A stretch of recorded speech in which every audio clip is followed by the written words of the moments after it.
Hello students, I Dr. Vieta Sharma from MLS Department, Modern Group of Colleges, Pandori Bhagat. Today we will study the scope of biology. जैसे हमने पहले अपनी video में पढ़ा था कि बायोलॉजी होता क्या है, आज हम स्टडी करेंगे कि इसका स्कोप क्या है, हम क्यों पढ़ते हैं biology. So let's start with the introduction.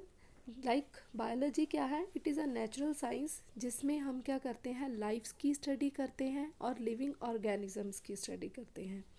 In living organism what we will study the structure of the organism and what are its functions.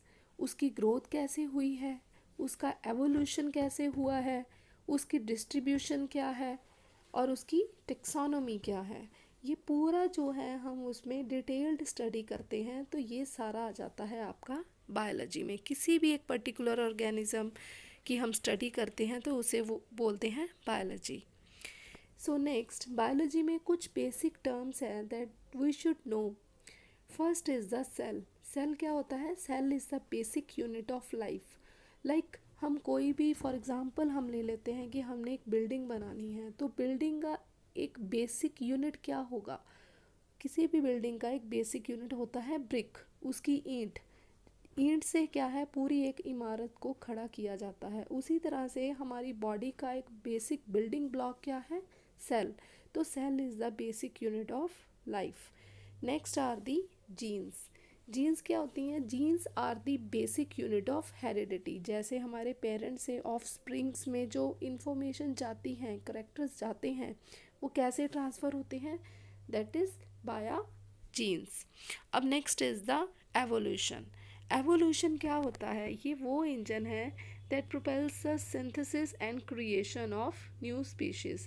जैसे एवोल्यूशन के साथ क्या है, बहुत सारी चेंजेस आते हैं एनवायरनमेंट में, जिसके कारण नई नई स्पीशीज़ का ओरिजिन होता है. Next, what are we should know what are the sub disciplines of biology. Biology में आ जाते हैं biochemistry, molecular biology, botany, cellular biology, physiology, evolutionary biology and ecology. अब हम जैसे बायोलॉजी पढ़ते हैं तो उसमें ये सारे सब डिसिप्लिन्स आते हैं. बायोकेमिस्ट्री में क्या आता है कि हम इसमें सारे मॉलिक्यूल्स की स्टडी करते हैं. मॉलिक्यूल जैसे कार्बोहाइड्रेट्स, प्रोटीन्स, लिपिड्स, हर एक की पूरी डिटेल्ड स्टडी जो है वो मॉलिक्यूल्स की जाती है. और कौन कौन से साइकिल्स हैं जो कि हमारी बॉडी में चलते हैं, मेटाबॉलिज्म क्या होता है, वो सारा स्टडी बायोकेमिस्ट्री में किया जाता है.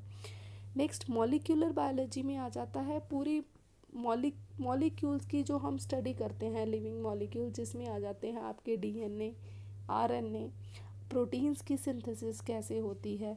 ये सारा स्टडी जो है वो मॉलिक्यूलर बायोलॉजी में किया जाता है. Next is the botany. Botany जैसे पहली वीडियो में भी मैंने बताया था कि study of plants is called botany.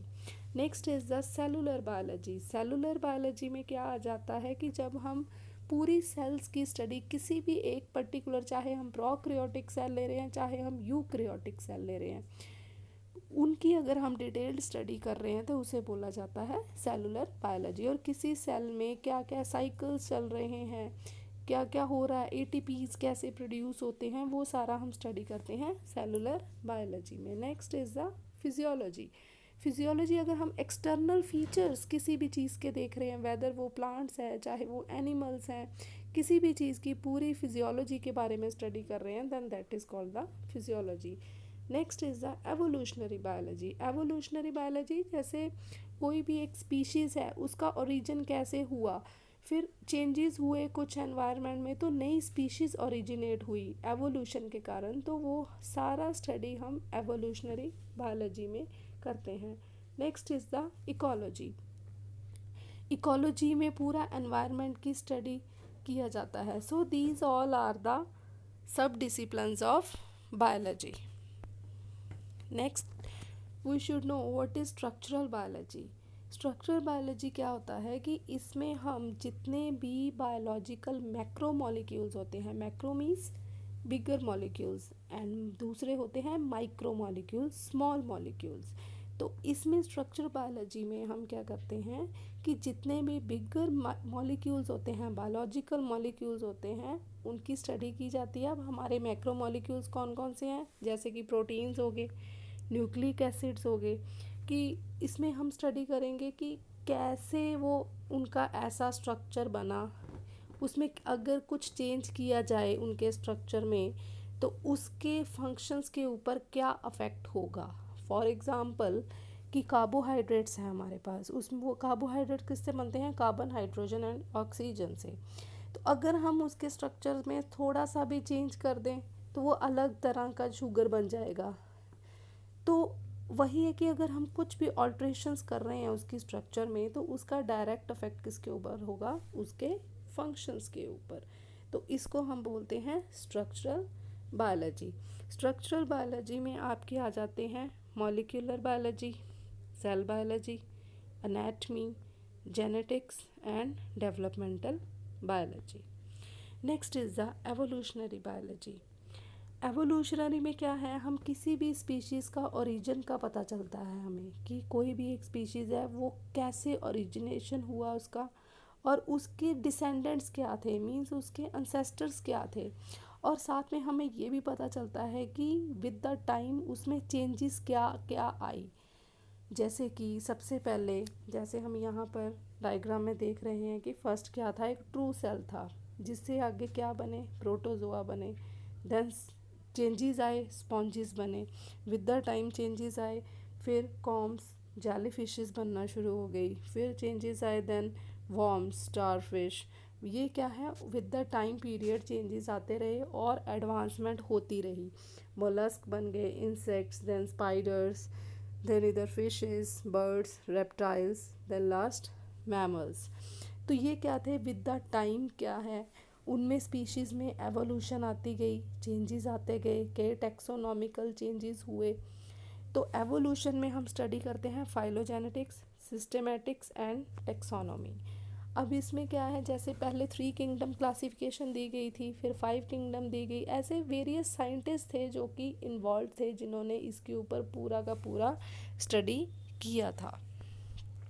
Next is the ecological and environmental.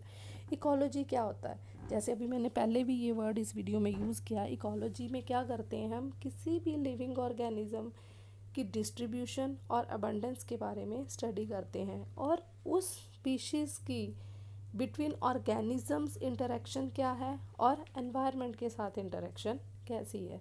For example जैसे हम यहाँ पर देख रहे हैं कि ये फ्लाई है, फ्लाई के साथ क्या इंटरेक्शन होगी और फ्लाई की फ्लावर के साथ क्या इंटरेक्शन है, वैसे यहाँ पर जैसे फ़िश के साथ क्या इंटरेक्शन होगी और इनकी एनवायरनमेंट के साथ कैसे इंटरेक्शन होती है। ये पूरी स्टडी को हम बोलते हैं ecological and environmental. Next is the amniocentesis.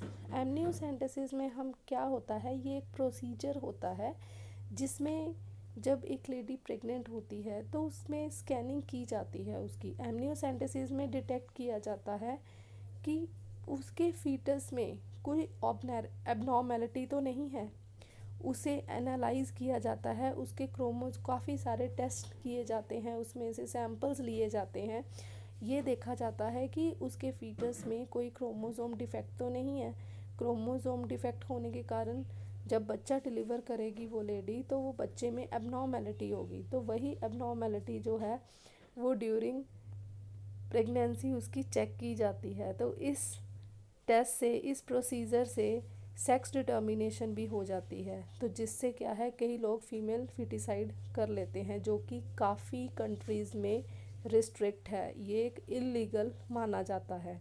तो इसलिए एमनियोसेंटेसिस तो किया जाता है, बट सेक्स डिटर्मिनेशन जो है वो बैन है, ताकि फीमेल फिटिसाइड ना किया जाए।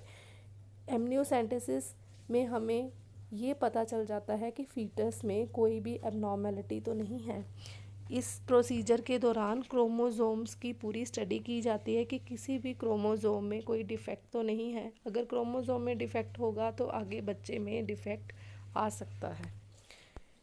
नेक्स्ट इज़ द सोनोग्राफी और अल्ट्रासाउंड।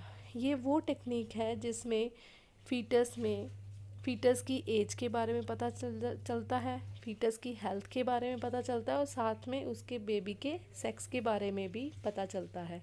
तो सेक्स डिटर्मिनेशन इसमें भी पता चल जाती है। इसे अगर एक्सपेक्टेड फीमेल चाइल्ड है तो कई लोग इसे अबॉर्शन करवा देते हैं, बट जैसे मैंने अभी बताया लास्ट स्लाइड में कि ये काफ़ी कंट्रीज़ में रिस्ट्रिक्ट है, तो सेक्स डिटर्मिनेशन जो है वो बताया नहीं जाता। इसमें सिर्फ फीटस की एज और उसके हेल्थ के बारे में पेशेंट को बताया जाता है। So these all are the fields of biology. तो मैंने अभी आपको बताया कि अगर बायोलॉजी जो है उसका पढ़ने का स्कोप क्या क्या है।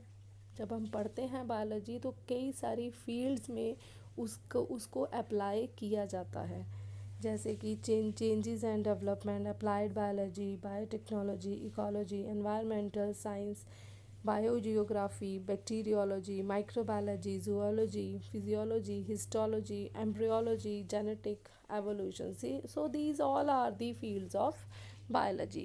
So there are a huge scope of studying biology.